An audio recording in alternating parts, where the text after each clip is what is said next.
Cher ami, je vous parle de la providence divine, le cas de Job, basé sur Job 42, verset 12. Le passage de notre méditation nous donne de pouvoir réfléchir sur le message central du livre de Job. C'est vrai que la première image qui vient à l'esprit des gens, même ceux qui ne sont pas familiers à la Bible, concernant le livre de Job, c'est que voilà, c'est un innocent qui souffre. Voilà. En même temps que je suis d'accord avec l'idée d'un innocent qui souffre, je voudrais vous dire qu'il y a un thème beaucoup plus pertinent à explorer que celui de la simple souffrance. Regardez de près. La souffrance, c'est ce qu'on voit. Mais il y a des choses que nous ne voyons pas. Si vous rentrez par exemple, relire Job 1 verset 12. Job 1 verset 12. Vous allez vous souvenir que c'est Dieu qui a permis que Satan déclenche le rouleau compresseur qui a catalysé la souffrance dans l'expérience de Job. De ce fait, je suggère que le message central du livre de Job réside dans la compréhension de la providence divine.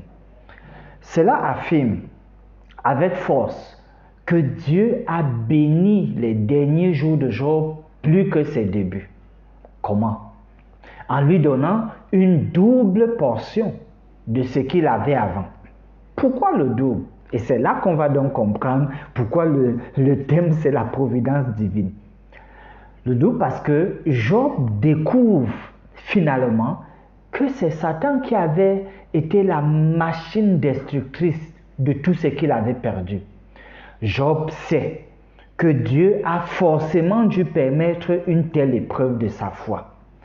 Job aurait probablement pu se plaindre de Dieu en lui disant par exemple, « Hé Seigneur, si tu n'avais pas permis de tels problèmes dans ma vie, c'est que je suis beaucoup plus riche. Oui, j'aurais fructifié mes avoirs et augmenté mes biens. Voici que maintenant, à cause de ce que tu as permis, je suis obligé de tout recommencer à zéro. » C'est ce que Job aurait dit. Afin donc d'éviter une telle complainte de Job, Dieu a doublé ses possessions. Cela signifie que Dieu lui a premièrement donné une portion équivalente à ce qu'il avait perdu. Et ensuite, Dieu a ajouté une portion semblable à ce que Job aurait pu multiplier si Dieu n'avait pas permis à Satan de l'affliger.